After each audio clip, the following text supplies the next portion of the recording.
그리스도 중심 성경 읽기에 참여하시는 성도 여러분 안녕하세요. 이제 우리는 구약 성경 전체를 한번 다 읽었습니다. 지금까지 하나님의 말씀을 읽으면서 따라오시느라고 한편으로는 은혜도 많이 누리셨을 거지만 또 이해되지 않는 말씀들이 많았죠. 아마 어렵기도 하셨을 거라고 생각합니다. 어쨌든 여기까지 말씀을 신실하게 읽어오신 여러분들을 격려해드리고 또 응원해드리고 싶습니다. 이제 우리가 이제 신약으로 넘어가기 전에 신구약의 역사 가운데 중간 시기를 좀 잠깐 보려고 하는데요. 말라기가 이제 구약 성경에서 끝나고 마태복음이 시작되기까지 약 400년의 시간이 흐르거든요. 물론 우리가 바로 마태복음으로 넘어가면서 말씀을 배울 수도 있지만 이 400년의 역사를 잠깐이라도 배움으로써 신약 성경의 배경을 좀 더 알 수 있을 것 같아요. 한번 살펴보겠습니다. 구약 성경의 마지막은 이스라엘 백성이 특히 이제 유다가요 바벨론으로부터 돌아와서 이제 예루살렘의 성전을 건축하고 하나님을 예배하게 된 것으로 끝납니다. 그러니까 솔로몬이 건축한 첫 번째 성전이 아니고 이제 두 번째 성전의 시기가 시작되는 거죠. 이때는 아직 이스라엘이 페르시아의 지배를 받고 있는 시대였는데요. 이 시기부터 예수님 오시기 전까지의 시대를 신구약 중간기 혹은 이제 두 번째 성전이라고 그랬죠. 그래서 제2성전기라고 부릅니다.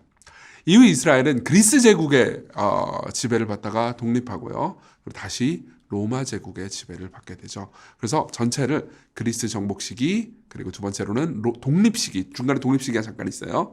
그리고 세 번째로 로마 정복 시기, 이렇게 세 가지로 나눌 수 있을 것 같아요. 이 세 섹션이 이 400년 전체의 역사를 커버합니다.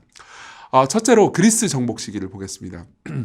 그리스의 이제 마케도니아의 왕이었던 알렉산더 대왕은 BC 334년에 페르시아를 정복합니다. 이소스 전투라는 전투에서 페르시아 제국을 격퇴한 알렉산더는요, 비록 33살에 죽어버려요. 그렇지만 불과 13년 동안 그리스로부터 남쪽의 이집트, 지도 아마 보이실 겁니다. 남쪽의 이집트 그리고 동쪽의 인도에 이르는 어마어마한 대제국을 세웁니다. 그림을 보면은 당시 알렉산더의 대제국이 얼마나 컸는지 알 수가 있죠.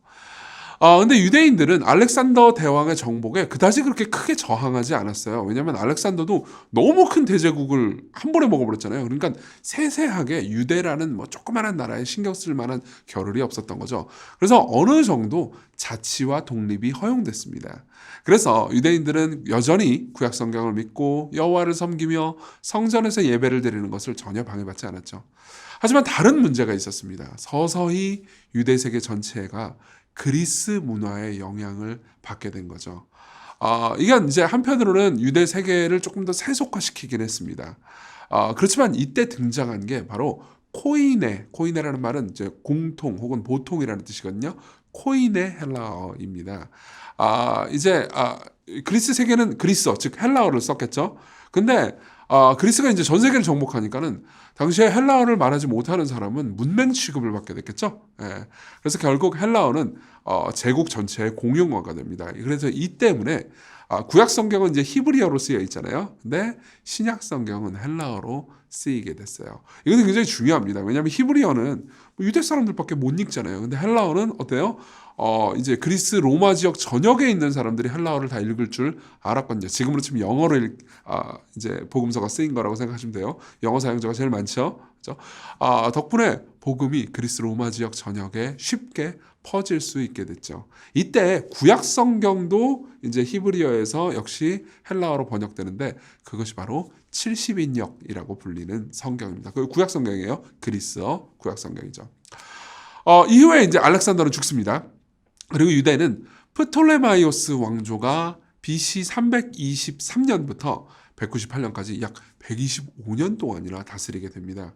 이때도 대체로 이스라엘은 평화를 누렸고요. 비록 이제 그리스의 속국이긴 했지만요. 유대인들은 그리스 세계 전역에 흩어져서 살아가게 됩니다. 그러니까 이제 유대라는 조그만 땅덩어리를 벗어나서 우리나라도 그렇잖아요. 우리나라도 외국에서 살고 있는 한인 동포들 많죠. 그렇죠. 그런 것처럼 유대인들도 그리스 세계 전역에 흩어져서 살아가게 되는데 이 유대인들을 가리켜서 디아스포라 유대인이라고 부릅니다. 디아스포라라는 말은 흩어짐이라는 뜻이에요. 예. 얘들은 여전히 유대교를 믿고 신앙을 유지했지만 외국에 사는 사람들이었죠. 나중에 바울은 이제 사도 바울 있잖아요. 지중해 그리스 로마 지역 전체를 다니면서 복음을 전하는데 이 디아스포라 유대인들에게 복음을 전하게 되죠. 그러다가 BC 198년에 시리아 지역의 셀레우코스 왕조의 통치자인 안티오코스 3세라는 이제 사람이 등장해요. 급부상하기 시작하죠. 안티오코스 3세는 그리스 전역을 침공하려고 했지만 그때 이제 로마도 굉장히 강대한 국가가 돼 있는 상황이었거든요. 그래서 로마의 견제로 인해서 실패합니다.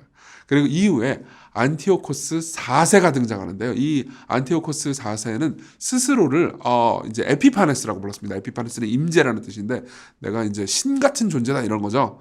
안티오코스 4세는 더 큰 야망과 힘으로 유다를 정복합니다. 그리고 유대를요. 그 이전의 나라들과 달리 강압적으로 지배하려고 들었어요. 그래서 유대교의 율법과 성전마저도 자기들의 스타일로 바꾸려고 들었습니다. 그래서 성전 기물들을 막 도둑질하기도 하고요. 지성소 안에 우상을 만들기도 하고요. 그리고 성전에 돼지 피를 뿌리는 이 레위기 읽어보신 분들은 알겠지만은 돼지 피 이런 것들은 굉장히 부정하단 말이에요. 이런 만행을 저질렀습니다. 그래서 이제 유대는요 굉장히 이제 불만이 꽉 차오르고 있었죠. 자, 그러면 두 번째로 이제 우리는 독립 시기로 넘어가겠습니다. 이 모든 안티오코스 에피파네스의 잔악한 행동들을 보던 경건파 유대인들은 저항하기 시작했습니다. 이거 우리가 구약 성경도 잘 지키고 예배도 좀 잘 드리고 성전을 좀 잘 지키고 싶은데 이 사람들이 막 우리 성전을 막 더럽히고 있단 말이에요. 그럼 얼마나 화가 나겠어요. 그래서 BC 166년 마카베오파를 이끄는 유다가 혁명을 일으켰어요. 이 봉기를 마카베오 봉기라고 부르는데요. 유대인들은요 게릴라 군대를 만듭니다. 그래서 계속해서 셀레우코스 왕조, 즉 이제 안티오코스 에피파네스가 다스리고 있는 왕조를 공격했죠. 그래서 결국 어떻게 되느냐? BC 164년 12월 25일 성탄절이랑 똑같네요. 10월 25일에 안티오코스 4세가 성전을 더럽힌 후부터 정확히 3년이 지나서 이스라엘을 독립시키게 됩니다. 이 승리의 절기를 하누카라고 부르는데요. 지금도 유대인들이 지키고 있는 독립기념일이죠.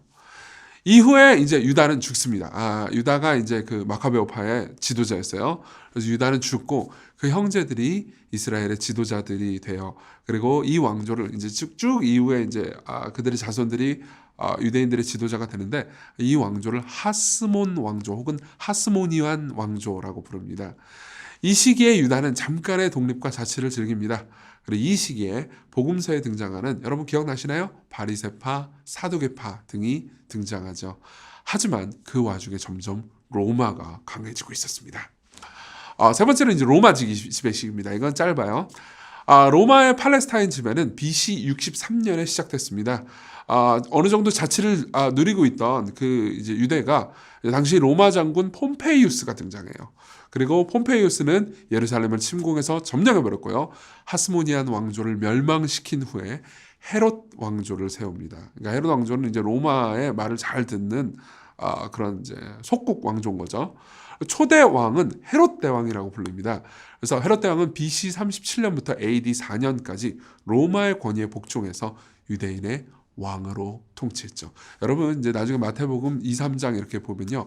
예수님의 탄생 때 막 이 예수님 시기에 어린아이들을 다 죽였던 그 헤롯 왕이 등장하거든요.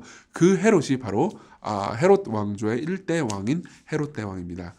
그때 헤롯은 로마의 권력자여 통치자인 옥타비아누스에게 충성하고 있었죠.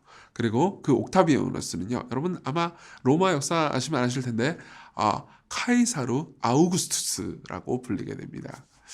자, 그렇게 헤롯은 로마에게는 인정받고 있었어요. 그렇지만 또 다른 한편으로 유대인들은 굉장히 잔인하게 통치했습니다. 그리고 그 사이에 로마에 저항하는 몇 번의 민중 봉기들이 짜잘한 게 좀 있었습니다. 근데 다 로마가 워낙 강했잖아요. 그래서 제압당하고요. 유대는요, 로마의 통치 아래에 있었죠. 이게 이제 400년 동안에 일어났던 일들입니다. 여러분 한번 생각해 볼까요? 400년 동안 이러한 시기를 거친 유대인들은요, 어떤 정서와 상황에 있었을까요? 중간에 잠깐 마카베오 왕조가 독립을 하긴 했지만은 그리스와 로마에 어마어마하게 오랫동안 이 지배를 받았단 말이에요. 우리나라는 뭐 일제히 40년도 지배 안 받았잖아요. 그것도 우리나라 사람들에게 지금도 상처란 말이에요. 뭐 그렇죠. 지금도 양국 관계가 분위기가 안 좋죠. 근데 생각해보세요. 이토록 오랫동안 외세의 지배를 받았으니 독립 열망도 강했겠죠. 그래서 그들은 자신들이 믿는 여호와께서 이스라엘을 구원해 주시기를 정말 간절히 바랬습니다. 그리고 이 땅에 하나님을 대신해서 정의롭고 의로운 나라를 세울 기름 부음 받은 자. 이 말이 이제 히브리어로 메시아라고 부르거든요. 그리고 그리스어로는 이제 그리스도라고 부르죠. 헬라어로는요. 메시아 그리스도가 오기를 정말 간절히 바라고 있었어요. 그리고 이스라엘은요, 그 그리스도를 그 선지자 혹은 다윗의 자손이라고 불렀습니다. 여러분들이 복음서를 읽다 보면 그 선지자 혹은 다윗의 자손, 메시아, 그리스도 이 표현들이 되게 다양하게 등장하거든요. 근데 이 다양하게 등장하는 모든 이름은요, 전부 다 그러니까 이 유대의 구원자가 되실 메시아, 예수 그리스도를 갈망하는 표현이라고 생각하시면 됩니다. 자, 그리고 그리스도께서 오셨죠. 그분은요, 유대인의 바람보다 훨씬 더 위대한 분이었습니다. 유대인들이 원래 바랬던 메시아 그리스도는요, 단순히 정치적인 혹은 군사적 천재였습니다. 그리고 인간 왕이었어요. 인간인데 이제 아주 초월적인 무슨 초능력을 가진 뭐 배트맨이나 스파이더맨 뭐 이런 존재처럼 초능력을 가진 인간 왕이었어요. 그들은 이제 오실 메시아가 그런 존재라고 생각을 했습니다. 그렇지만 예수님은요, 어떤 분이셨죠? 단순히 정치적 군사적으로 로마를 멸망시키고 유대를 독립해 줄 왕 정도가 아니었습니다. 예수님은요, 하나님 나라를 가져오신 분이고 사람이신 동시에 하나님이셨죠. 그렇죠? 그러면서 왕이었습니다. 유대인들은요, 그저 로마의 압제로부터 구원받기를 원했지만요, 예수님은요, 죄와 사망으로부터 자기 백성들을 구원하러 오셨죠. 그 이전에 사람들이 생각했던 왕은요, 통치하고 압제하고 힘이 있는 자였지만 예수님은요, 사람들을 섬김으로써, 사람들의 발을 닦으심으로써, 사람들을 위해서 자신의 목숨을 내어놓으심으로써 세상을 통치하고 구원하러 오셨습니다. 그리고 이 배경이요, 복음서의 배경이 됩니다. 복음서를 여러분들이 보면요, 바리새인들하고 예수님하고 엄청 논쟁을 하는 장면들이 보일 거예요. 그리고 많은 유대인들이 계속해서 메시아를 갈망하면서 예수님을 가리켜서 당신이 메시아가 맞습니까? 라고 물어보는 장면들이 보일 겁니다. 그리고 그 가운데서 갈등과 긴장, 그리고 구원의 드라마가 펼쳐졌죠. 자, 이제 복음서의 배경이 여러분들 잘 보이시는지 모르겠습니다. 이게 400년 동안 있었던 사건이고요. 사람들은 이 메시아와 구원자이신 예수 그리스도를 갈망했습니다. 그리고 드디어 등장한 예수 그리스도는요, 사람들이 생각했던 것보다 훨씬 더 위대한 존재, 즉 하나님이 사람이 된 존재로 오셨고요. 그리고 사람들이 생각했던 것보다 훨씬 더 큰 해방을 주러 오셨습니다. 사람들은 그저 정치적인 해방만 원했지만 예수 그리스도는요, 죄와 사망으로부터 우리를 해방시키십니다. 이 예수 그리스도를 보면서 여러분 신약 성경을 같이 읽어봅시다.